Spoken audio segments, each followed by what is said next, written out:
こんにちは、こんばんは、スヌオです。今回は Python で3分以内に400弱の CSV ファイルを爆速で結合アウトプットしていきたいと思います。これを覚えれば Excel でちまちま結合する必要がなくなりますので、頑張って覚えていきましょう。今回行うことは以下の3点です。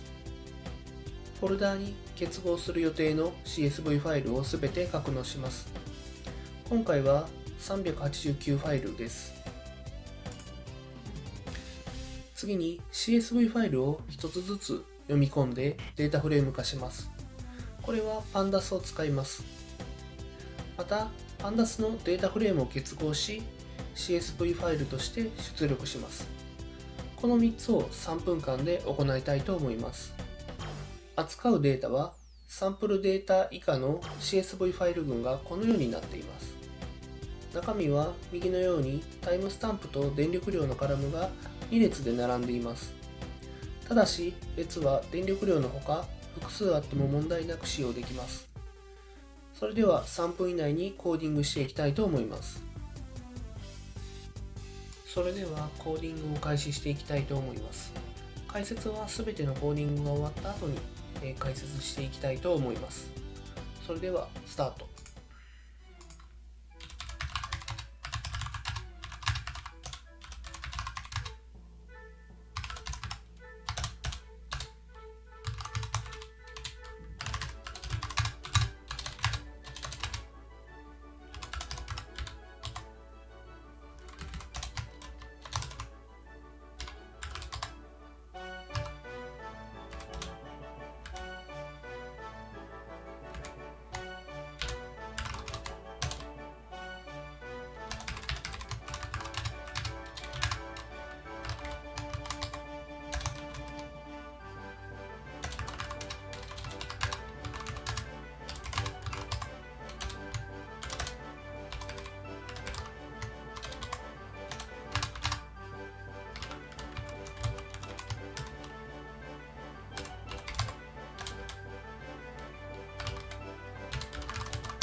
はい、これで全てのコーディングが終わりました。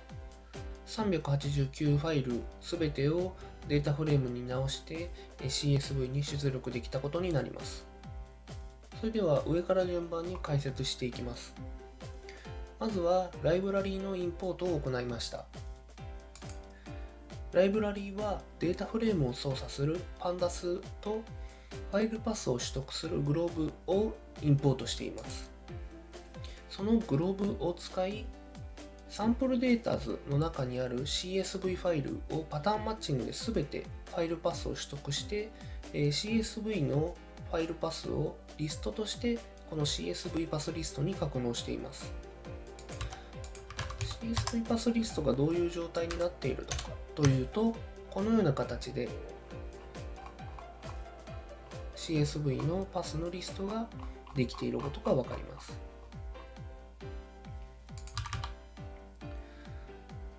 次に空のデータフレームを用意しました。これは読み込んだ CSV をデータフレームとして結合するために用意しています。for 文で CSV パスリストをループさせ、1ファイルずつリード CSV で読み込みます。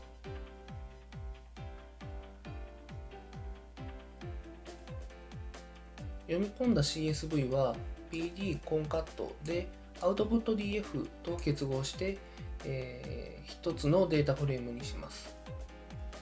output.df として、出力したらソートインデックスでインデックスの順番にデータフレームをソートします。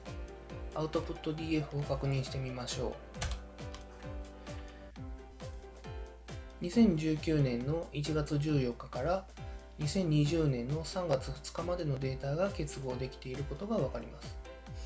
これを最終的に toCSV を使って output.csv という形で出力して終了となります。出力した output.csv はこのような形になっていて、最初にお見せしたタイムスタンプと電力量の列が2列であるということは変わりませんが、時系列でデータが結合されていることがわかります。